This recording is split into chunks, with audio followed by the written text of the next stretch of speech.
Hi everyone, my name is Ovie. Welcome to my YouTube channel, and we are currently having a series whereby we are discussing with people who have migrated all the way from Africa, Nigeria, and all the way down here to Canada. We're trying to be able to understand the differences in their lifestyle, how their lifestyles have changed, those who are students, how they've been able to adapt, and also those who are actually pursuing a career, how they've been able to switch from the workforce in a particular country over there and actually having a career down here in Canada and in Toronto, actually, to be precise. So I want you guys to stay tuned as we have a chat with some of our very career focused and very responsible and also beautiful ladies in the house. So with all that has been said, we have decided to actually invite one of my very good friend and also a career lady. I live downtown Toronto. I am a home chef, point of correction, for Canadian government to come out. Everything is above ground, like a restaurant on Uber Eats and Skip the Dishes, DoorDash, Ritual. So Closed Kitchen, .ca, hit me up. Actually, don't check my website yet because I have to pay for the hosting website, but check me out. Handle your website. Yeah. Blue Marlin is gonna handle your Okay, website. then that's great because I used what's it called? When I first started, I used this thing. Is it GoDaddy? Yeah, GoDaddy. Or GoDaddy Wix or something like Wix. Yeah, I use Wix. Website. Those are website builders. In case anyone wants a website, we actually design website and we design mobile apps. So please continue. Yes, Blue Marvin is going to be there on the screen. It's Blue Marlin. Oh, sorry, Blue. So, Blue Marlin. You can see us on I've been saying Instagram. Blue Marvin for so long. Jesus, I'm so sorry. Blue Marlin Tech. I'm a bad friend. Blue Marlin Tech. Okay. It's on Instagram. We've got a website. If you need a website, you need any mobile app, we go run out. We go do one. Yes. So the truth is, this is not about Blue Marlin. This is actually about our beautiful. It's about me now, so don't take my attention away. You have your own. Where were you when the lockdown started, and how was your reaction to the lockdown? I was jobless. I was still like my friends was taking care of me. I started cooking and I'd ask my friends like, "Oh, do you want food?" I will send you food, my own out of pocket. So you're telling us that you've always had a passion for cooking. Yes. And so when you came down here to Toronto, you decided to explore your passion in a way to be able to monetize it. Is it just? Not really. Like, I feel like you're putting the cart before the horse actually, because I'm going to be honest with you. I low-key a little bit regret actually cooking, because turning your passion into a job sometimes is like, cooking was a way for me to distress. Now I distress by not cooking because something that you do for fun or something that you love, and when you start trying to like making money, oh my god, I have to eat it, like I have to make 500, like 50 orders today, I have to like, oh my god, I'm panicking, oh my god, I'm trying to make money from something like this. How do you cope with your school, your business, and still being able to take care of your beautiful self?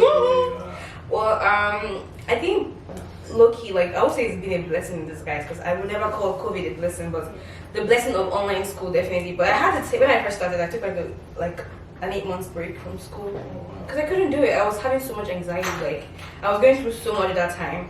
And the way I started my business was on a whim, kind of. People say, "Oh, start a business," and I started out as a caterer, like just making to-go orders. Like if you want jollof rice for like a small party, like a housewarming party, baby showers. I wasn't doing weddings or anything then. Jollof rice for small party, big party, small children, stuff like that. Any African delicacies, she's going to take care of it.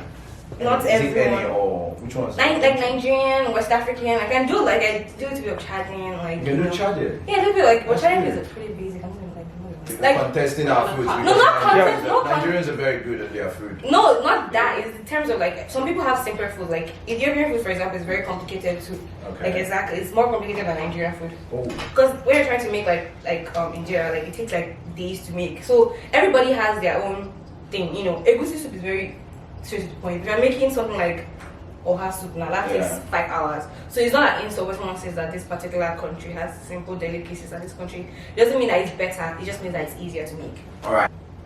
What would you tell people who are back home or who are in Lagos that want to move to Toronto, what you would tell them? What I didn't like, there, I have like maybe like 6 advices. First of all, like get your money up in terms of like when you're applying for your visa. That one is very important. If you have to go and borrow money and put someone's account, when it comes to Canada, because Canada doesn't have like an interview process. Everything is done online.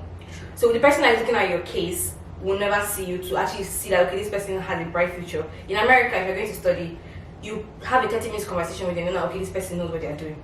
But in Canada, everything is paperwork, so get your paperwork ready.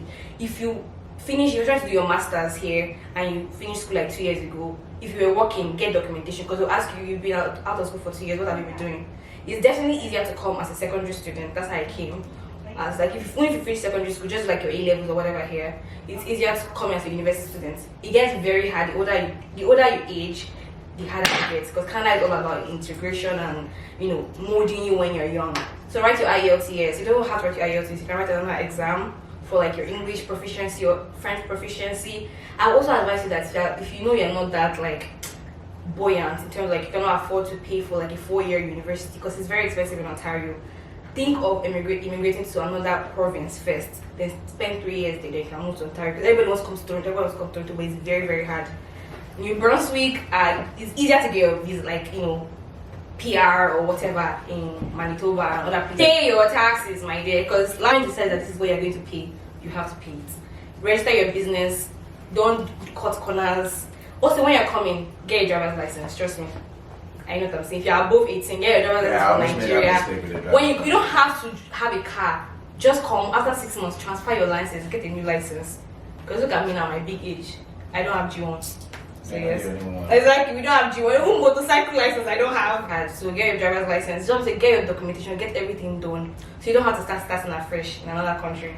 It's been a wonderful time with Kiki, and you can catch Kiki on our Instagram and any food you want. And if you actually want any counsel or anywhere around Toronto, Kiki can be able to be of help. You can contact her via Instagram and she will be happy to be of help.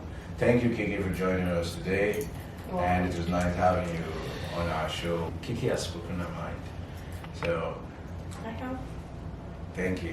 Yeah.